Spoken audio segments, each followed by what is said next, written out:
Okay. Hey guys, hope you've had a fabulous week. This little update, feeling a lot better since my last video. I've been out on a lot of sugar daddy dates and been able to have a lot of fun. Went to some clubs, to some really fancy restaurants, and really just got to just enjoy myself. And I think that's what I needed. I just needed to get out and have some fun.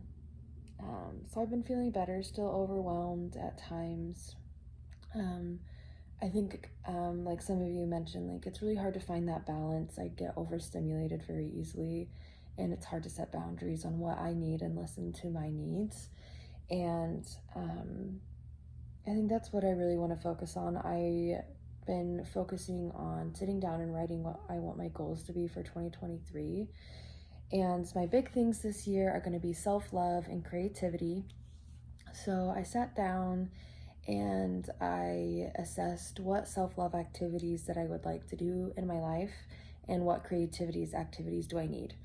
So I went through and thought about things that really do make me feel like I'm loved, and then I picked what they were and why I feel like they support me. For example, I really love dancing, so one of my self-love activities that I picked for this year is dancing. And the reason I picked that is because it supports the part of me that wants to free flow, the part of me that enjoys feeling like I can kind of just not care what other people think, and the part of me that likes creativity and the energy that music brings to my soul. So that's just an example. Um, what I've really been learning, which I mentioned a few times, is just intentionally doing things for self-love and making sure that I assess what part of me needs that to feel loved. Um, so that's what I'm doing. My creativity goals, I have a lot of goals for creativity things this year. One of them is to write like an album. Not that I'm gonna try to like blow up or anything, or like work on the music industry or anything, but I just want to write like 6 to 8 songs and have it like finish and make it like a creative project. So I will be posting one of my songs on here soon, just about my breakup and the experience that I've had with breaking up, and just the emotional turmoil that I've been in. So I'm excited to share with you guys. That should hopefully be done in a couple weeks. The whole thing's written, but I just want to fine tune it. So that's one of my goals. One of my goals is I really want to work on an art program for people with trauma, and I really love being able to teach people art and use it to channel their emotions and their trauma and work on their shadow work. So I really want to work on that program this year and maybe write like a 6-week course. So we'll see how that goes. So a lot of exciting things. I'm definitely feeling a lot hopeful, and trying to, I don't know, find reasons to live. I think for me, suicidal thoughts is like a constant thing that I have every single day. Like some days are worse than others, but it's hard for me to find the will to live. And obviously, with this breakup and this change of moving in, my sister and her kids, which I absolutely adore and love, I feel very hopeless. And the person that I work with, that I do my shadow work with, sent me a meditation by Teal Swan about hopelessness. And in that meditation, it mentioned that the worst thing for hopelessness is hope. And there's something about that really hit me, and I feel like shivers right now, but I think the problem was that I feel hopeless a lot. And I feel like the way I've been taught to fix it is, oh, find hope, find joy, find a reason to live, find this. But really what my hopelessness needed was acknowledgement. And I just wanted it to go away because it's painful, and suicidal thoughts literally feel like 1,000,000 pounds on your shoulders, and you don't know where to go, and you feel like you're in a corner and you're trapped in a darkness. And hearing that the best thing for me was to sit with my hopelessness was very validating to me. I felt like I was allowed to be hopeless, and that I was allowed to sit with that emotion, and I was allowed to be okay with it. So what I do instead, and what I really want to work on, is when I'm feeling hopeless, to step into that part of me that's hopeless and ask what it needs. Maybe it's a bath, or maybe it's a walk, or maybe it's watching my favorite TV show. Like, I don't know what the fuck I need sometimes, but the problem is I don't ask. I just go straight to the thing that's going to make me feel better in that moment, but that's might not be what I need. And so this year I really want to focus on curiosity. That's a big goal of mine with self-love, is being curious about what I need and when I need it, and being very intentional on everything that I do. So that is one of my other goals. I just really want to get to know me. I have ignored me for so long, and some of that comes with religious trauma. Growing up Mormon, you're shamed for being a human being.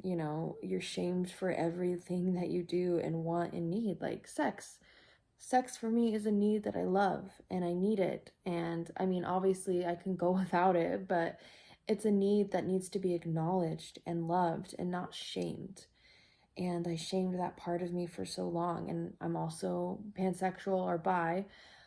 And I shamed that part of me that wanted to explore being with a femme presenting person or a girl. I'm non-binary, so I shamed the part of me that didn't feel like a specific gender. So I wanted to be free of that. And I still think I'm trapped in a lot of those, shaming my needs and putting other people's needs above mine.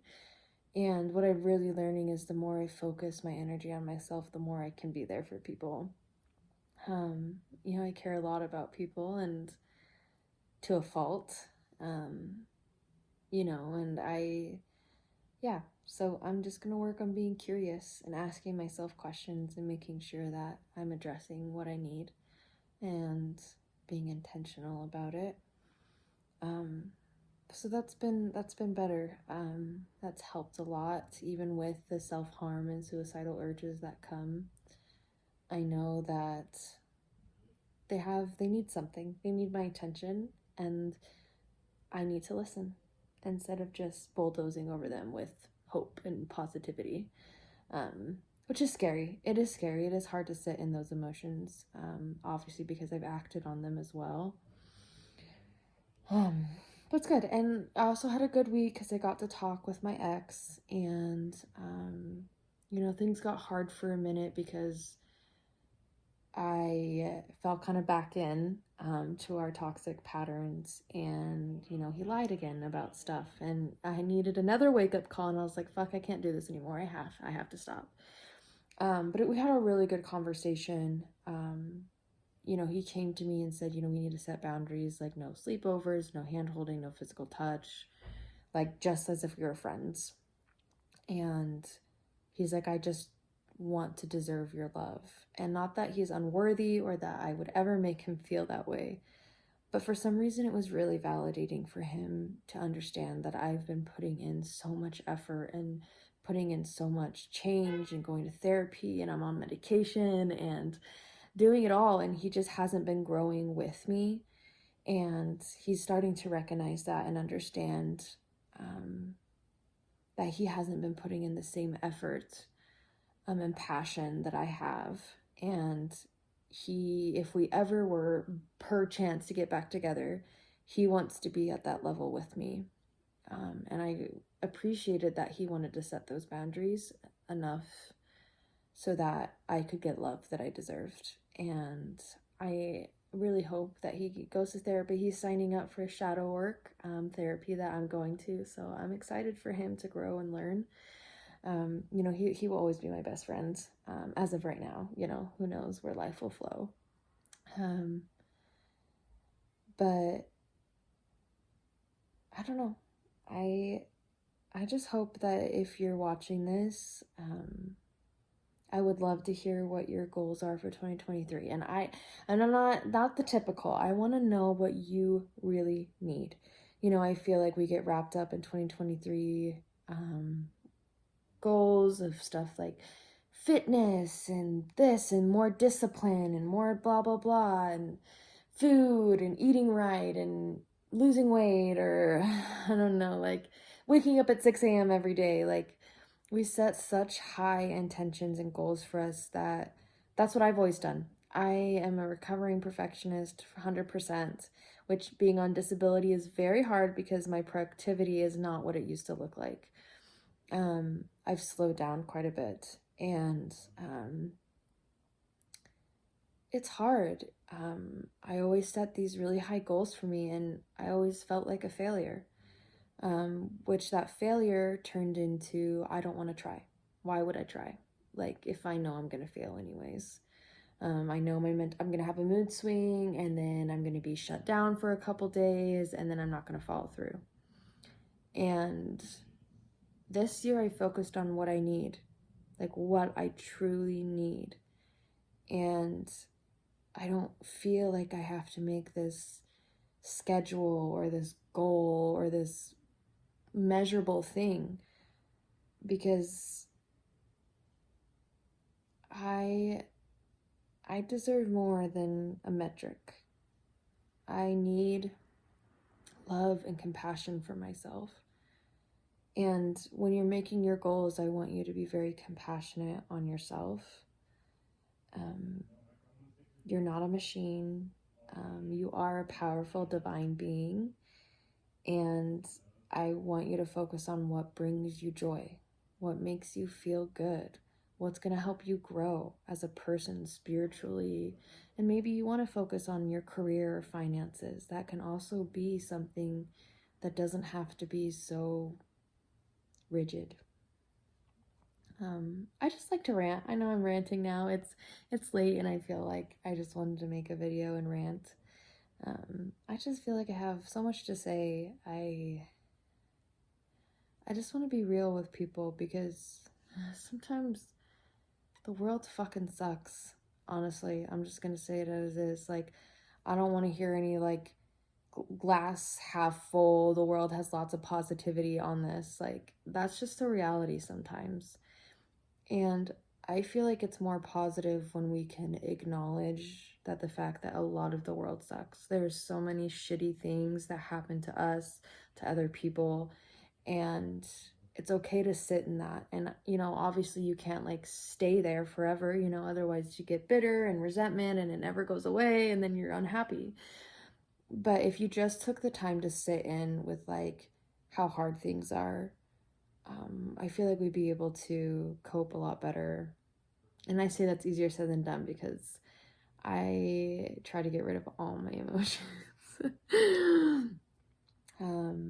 But that's why I didn't find traditional coping skills very helpful, because I feel like it just got rid of my emotion and then I just numbed out, instead of facing what they needed. So my goal this year is to also do daily check-ins, and that can be a variety of different things. It can be body scans, it can be affirmations, it can be journaling, whatever. But I would love to know what you guys want to accomplish this year, or something you want to work towards, or a value that you really want to focus on.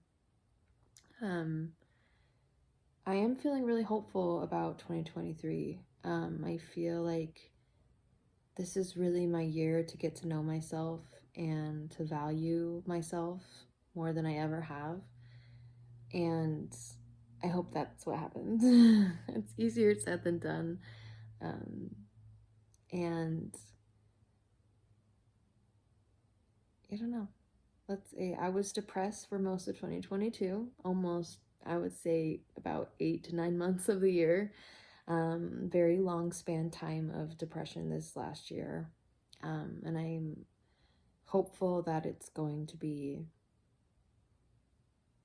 a ride that I can cope with better this year. I feel very much stronger and more aware of who I am. I like this nice outfit. I went out, just side note, went out to dinner. It was a lot of fun. But yeah, I'm getting tired now and going to go to bed. And thank you for hearing my rant. And please comment. I would love to hear from you guys. If you're having a bad day, if you just need to vent and get something off your chest. And if you're in a hopeless spot, and I seem overly happy today, I was not just a few days ago. So watch my other video if you need like to feel how like, you know, those are rough. And I also realized if you've been watching my other first videos, I'm really sorry. The sound for some reason is just like fucking terrible. But anyways, I'm gonna go to bed and I have therapy tomorrow, so wish me luck.